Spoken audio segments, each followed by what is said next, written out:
who has identified himself as a longtime Democratic staffer. It's not a Republican operative, a Democratic staffer who was working in Democratic offices at the time of the alleged leaking in 16-17. This staffer was interviewed by FBI agents on several occasions and told those agents that then Congressman Adam Schiff was the one who approved the leaks to the media. The myth of a fearless truth-teller collapses as Megyn Kelly exposes Adam Schiff as a master of empty theatrics.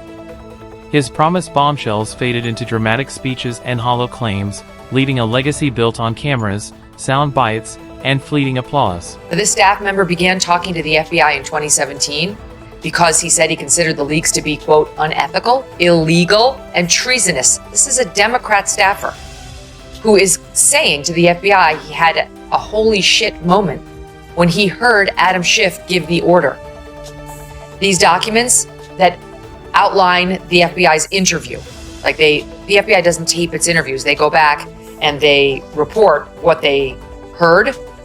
Adam Schiff has built his career as politics' self-appointed detective, but instead of solving crimes, he spins conspiracies, sells empty promises, and calls every hunch a smoking gun. Megyn Kelly tears that image apart, revealing a man who branded himself as a truth-teller but turned into one of Washington's most shameless performers, dramatic, loud, and completely hollow when the lights go out. It'd shock the world right now and defend Adam Schiff. In response to the heat he's getting for the following clip. It is an existential threat, Senator, and also Asleep. I have not seen it yet, but from what I've heard about former FBI Director Ray, Someone in the audience behind comments on 60 Pam Minutes regarding China is videotaping Adam Schiff asleep. in our own country, infiltrating our water systems, our natural gas lines. I defend Adam Schiff because these confirmations. Megyn highlights how Schiff mastered this serious phase on TV: wide eyes, lowered voice, all drama, no facts.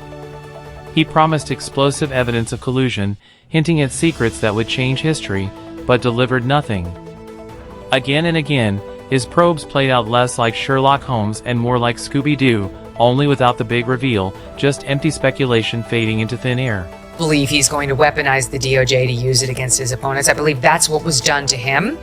Though, as we discussed with Alan Dershowitz in that now famous clip that went around where I said we need Steve Bannon, I'm not totally opposed to it. I'm going to be honest. Who would cry a tear if Adam Schiff actually got some sort of hassle thrown his way by the DOJ? Adam Schiff doesn't trade in truth, he trades in innuendo. His skill isn't exposing corruption, it's dragging out stories just long enough to stay in the spotlight. Megyn Kelly drives this point home, noting that if Schiff had even half the evidence he claimed, it would have surfaced years ago. Instead, he stretched hearings, fed network sound bites, and cast himself as the hero of a story that never existed. He's not a watchdog, he's a hype man for conspiracy theater. Schiff stated the group would leak classified information which was derogatory to the President of the United States, Donald J. Trump. Schiff stated the information would be used to indict President Trump.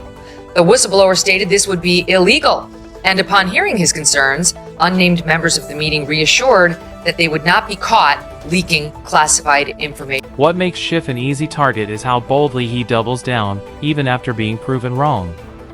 Most politicians try some damage control, but Schiff behaves as if the public won't notice.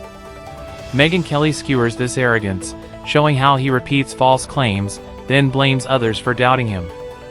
It's brazen gaslighting, like a bad salesman trying to pass off a lemon as a luxury car.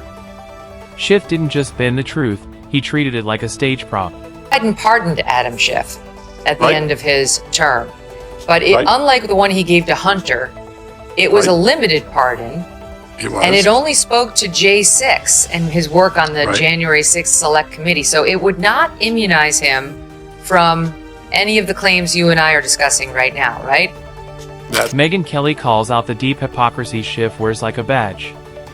He claims to fight corruption but never hesitates to twist the system when it suits him, leaking selected intel, spinning shaky narratives, and turning hearings into his personal stage. To Schiff, the House floor isn't for governing, it's an audition for an HBO drama, always chasing that perfect sound bite for the evening news. Kelly's sharpest cut is exposing how his obsession with attention wasn't just embarrassing, it was harmful.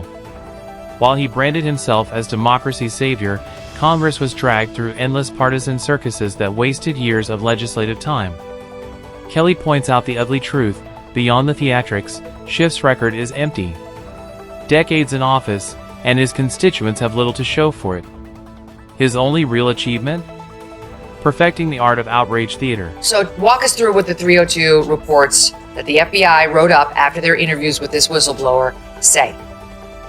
Yeah, so let's give you a sense of who this person is. We don't know their name because the name is redacted, but we know their career. They're a career intelligence officer. So they started in the executive branch as an intelligence officer, and then they get detailed to the Democratic side of the House Intelligence Committee. Eventually, this person inherits as his boss, Adam Schiff, when Adam Schiff takes over as the Democrat minority ranking member on House Intelligence in 2016. And they're working for Adam Schiff, and somewhere in the beginning of the Russia collusion, false narrative building in America, he attends a meeting where Adam Schiff said, The peak of Schiff's career, if you can call it that, was the impeachment spectacle. He milked every second of camera time, delivering lines with a sanctimonious tone that made him sound like a bad actor trying to perform Shakespeare in a school gym. Megyn Kelly tears the act apart, calling it what it was: scripted outrage meant to make Schiff the face of resistance, not a seeker of truth. And like every show he's starred in, the finale fell flat. He didn't change history. He didn't uncover the conspiracy he swore existed. He just burned months of America's time. Kelly points out that Schiff's problem isn't outright lying, it's hiding behind words like a magician hides behind smoke. He never says, "I have proof right here." Instead, it's always, "the evidence suggests," or "there are reasons to believe." Serious-sounding phrases that collapse under scrutiny, giving him cover when nothing materializes. It's political sleight of hand, say enough to spark outrage but not enough to face accountability. Schiff perfected the trick, but Kelly exposes it for what it is: a lazy con. at least according to the legal experts I've talked to, he's only immunized for what he did related from January 6-4 to 2021. So these things occurred in 17 and 18. You've got the mortgage issue, which is also based on our reporting, a story we broke last October on the counting two houses as his primary residence to get better mortgage deals. Those would fall outside of the pardon according to the legal experts who've looked at it. And I suspect if those get to the case of criminality at some point, that there may be some legal challenges trying to test that pardons. Then there's Schiff's fixation on Donald Trump, which Megyn Kelly slices apart like a chef carving steak. Schiff built his entire brand on the promise that he'd take Trump down. Night after night, he went on TV, swearing accountability was just around the corner. Years later, Trump is still standing, while Schiff is still recycling the same tired lines. It's not just irony, it's humiliation. His legacy is now chained to the man he vowed to destroy, remembered as the politician who barked for years but never bit. Kelly also calls out Schiff's shameless fundraising off this obsession.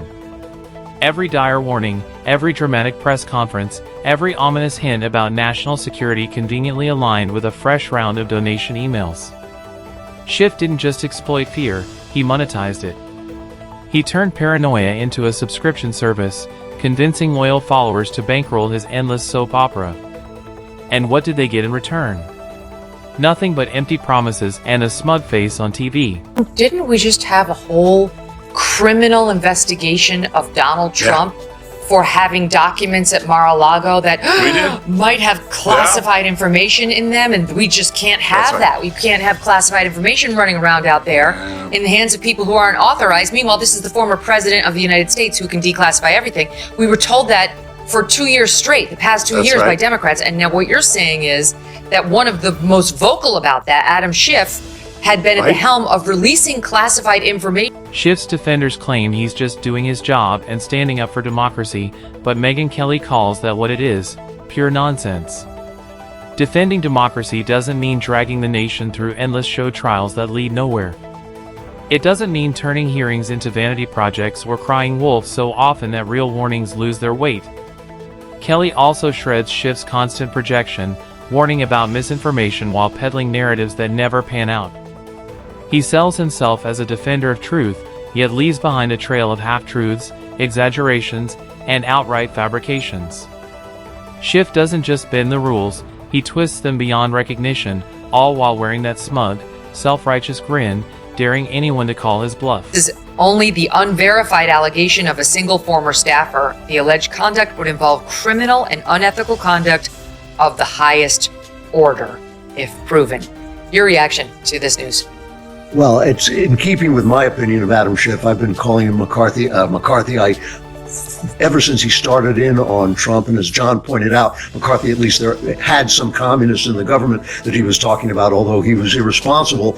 Adam Schiff repeatedly came out and said, I have seen documents that indict, that link Trump to Russia, but I can't reveal them to you now, but just you wait, I'm going to reveal them. And of course, we know they weren't there. We know there was nothing there. Now we have this information from the whistleblower, my favorite part of which is when the whistleblower says he objected to the illegal. At the core of Kelly's takedown is a blunt truth.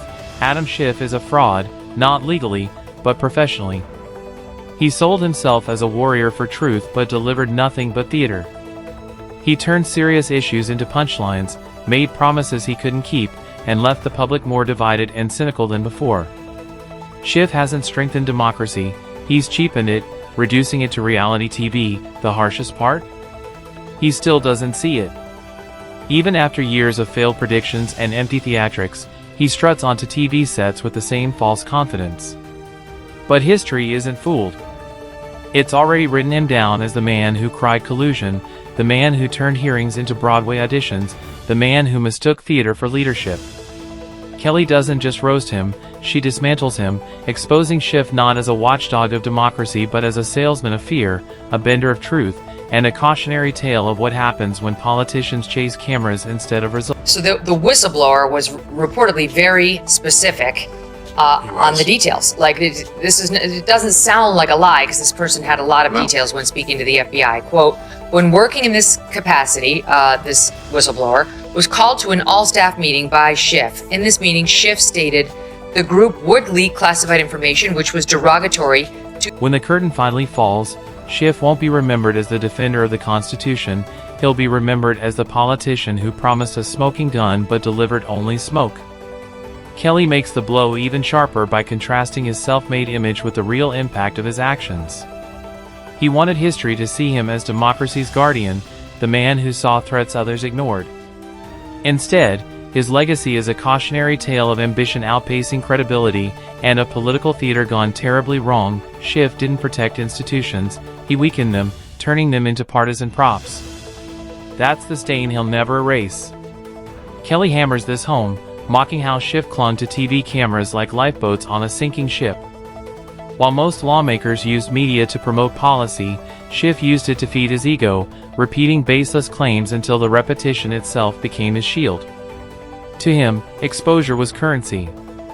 But with every appearance, the cracks in his story grew more obvious, and as Kelly notes with sharp satisfaction, America eventually caught on. Whistleblower interview transcripts from the FBI. They're not exactly transcripts, they're FBI write-ups of the interviews that they conducted with a whistleblower who's a self-described Democrat working for the Democrats on the House Intelligence Committee, who worked for them, by the way, for 10 years, who says that he was there in 2017 when he heard Adam Schiff say, we are going to leak classified documents and intel to the media with the hopes of getting... And then comes the hypocrisy. Schiff built his brand on calling others dishonest, yet his own career thrived on exaggerations, selective leaks, and misleading narratives. Kelly paints him as the politician pointing one finger while three point back at him. He wasn't the truth teller, he was the salesman. And once the product failed, the salesman had nothing left.